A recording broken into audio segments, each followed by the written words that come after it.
This week, Donald Trump called Senator Marco Rubio, among other things, a basket case, a lightweight, a choke artist, and yes, as we heard today, Little Marco.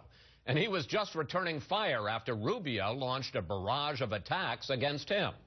I spoke with Rubio Saturday in Birmingham, Alabama, to discuss his new strategy. Senator Rubio, I want to start with a question that a lot of political insiders are asking. Why did you wait so long to go after Donald Trump? I got to assume that all of this stuff was in your Oppo research files from us. Wasn't it a big miscalculation to wait until he got into such a strong position? No, that's a legitimate and important question. And a couple points. One is we were being attacked by a bunch of other people during this race, so we were responding to that. And the other is I really believed that voters would see through this con job that we're trying to do, and obviously that hasn't happened. He's convinced a lot of people, and now's the time where we have to address it. I believe a first-rate con artist is on the verge of taking over the party of Lincoln and Reagan, and now or never we need to remind people of what's at stake here. We're about to lose the conservative movement to someone who's not a conservative, and the party of Lincoln and Reagan to a con artist. At a rally this weekend, Trump said that he may ask the judge in the Trump University case, who he mentioned is Hispanic, to recuse himself because he's so hostile. Your reaction to that? Well, I thought Trump said he was going to win the Hispanic vote. He said he was so popular among the Latinos, so he should actually want to keep him on the case if that's true. This is part of the clown act. This is what happens when someone is caught, like Donald Trump has been, as a con artist. This is a guy, you talked about Trump University earlier in your program, who went to people that were trying to improve their lives and convinced them to come into this program he created. They paid thousands of dollars and they got nothing for it.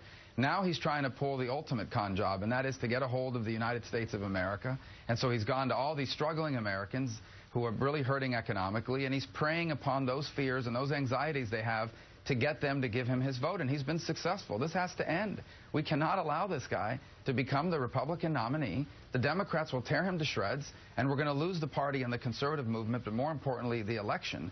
And that means America is going to stay on the road it's on right now, which is the road of decline. All right. Trump fired back at you in the debate while you were firing at him. He talked about your finances. Here he is. I've hired tens of thousands of people over my job. You've hired 1,000 people. You've from had another nothing company, but problems from another with your country. credit cards, etc.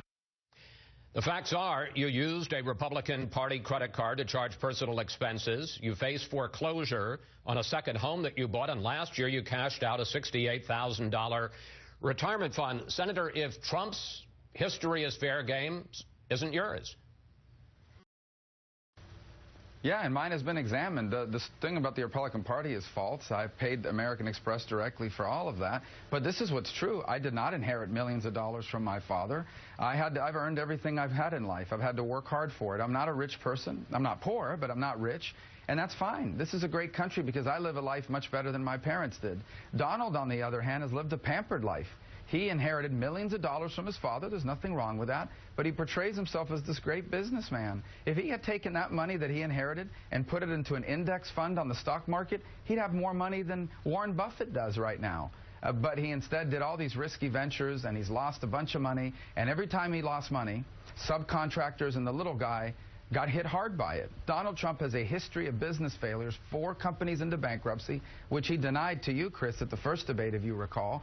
But now he's portraying himself as this great leader that's going to turn the American economy around. If Donald Trump is president, he's not going to make America great. He's going to make America broke, like he did those 4 companies. All right, let's talk about... How do you bankrupt the casino? Let's talk about your record. This week, Nevada Congressman Crescent Hardin endorsed you, but like Rick Santorum, the former senator before him, he had some trouble listing any accomplishment of you during your time in the Senate. Here he is. Is there one thing you could name over the last year that you've seen firsthand on the Hill that he has done that demonstrates presidential character, to be able to get things done? On the Hill, I have not seen that. He's been running for a presidential race most of this year. Senator, why can't officials who support you, who come out to endorse you, name a specific accomplishment of your time in the Senate? Well, in fairness to these folks, right, they're signing up at the last second. They're inspired by our message. They want to be a part of our team. We haven't provided them all this information. I'm more than happy to tell you about my record. Incidentally, maybe you ought to start doing that, For example, huh? we passed sanctions. Yeah, well, we are, and we do, but I mean, obviously... people read something, and these are last-minute things. It's not fair to them. Here's the bottom line. I'm more than happy to talk about our record. And I mean, it's number one, I worked in a Senate where for 4 out of the last 5 years, nothing happened because of Harry Reid. And yet, despite that, I actually worked with Bernie Sanders, who I don't agree on anything, but we were able to work together to bring VA accountability. You can now fire senior executives at the VA because of my work. There are now additional sanctions on Hezbollah because I got the Senate to pass that unanimously, by the way. We passed the Girls Count Act, which goes after human trafficking by leveraging foreign aid from the United States government to ensure that all kids around the world are getting birth certificates so they don't fall prey to modern-day slavery. We led the effort to deal with the Obamacare bailout fund before anyone was talking about that. We were out there leading the effort on that, and today the Obamacare bailout fund is gone. Well, we helped impose sanctions on human rights violators in Venezuela. Senator, I'm very proud of what we've done, despite the fact that Washington isn't doing anything. Senator, one of the things that you don't mention, and I think everybody would say was your biggest accomplishment, was the Gang of Eight comprehensive immigration reform bill that was passed in 2013. Let me ask you a question. Was that a good bill? Was that a reasonable compromise on the immigration problem? Not as a final package, and I said that at the time, Chris, and if you go back, and we'll provide you that, you'll see that throughout that debate in the Senate, I kept saying over and over, this is the best we can do here in this Senate, run by Harry Reid, but this is going to have to change when it gets to the House. It's not strong enough. I said that repeatedly. You said you supported the bill after passage, and you said during the fight that it had important reforms that conservatives have been working for years. I mean, you voted for it. It did. Sure, because it's the best we could do in a Senate run by Harry Reid. And we did get the Democrats to agree on a lot of things conservatives have pushed for, but it wasn't enough. And I warned about that repeatedly. I said, this is now going to go to the House, and they're going to make it even stronger. But here's the good news. When I'm president of the United States, we're not going to do it. We don't need to do it Harry Reid's way. We can do it our way, which is we're going to enforce our laws, and we're going to secure our border first. And until we do that, nothing else is going to happen on immigration. Finally, let's talk about Super Tuesday. I don't have to point out to you, you have not won a state yet. In the polls of all 11 states where people will go to the polls on Tuesday, you are trailing. If you go through Super Tuesday and you still haven't won a state, can you still be a viable candidate? Oh, absolutely. First of all, Super Tuesday is going to award a lot of delegates, and we're going to pick up a lot of delegates. Here's the bottom line. You need 1,237 delegates to be the Republican nominee.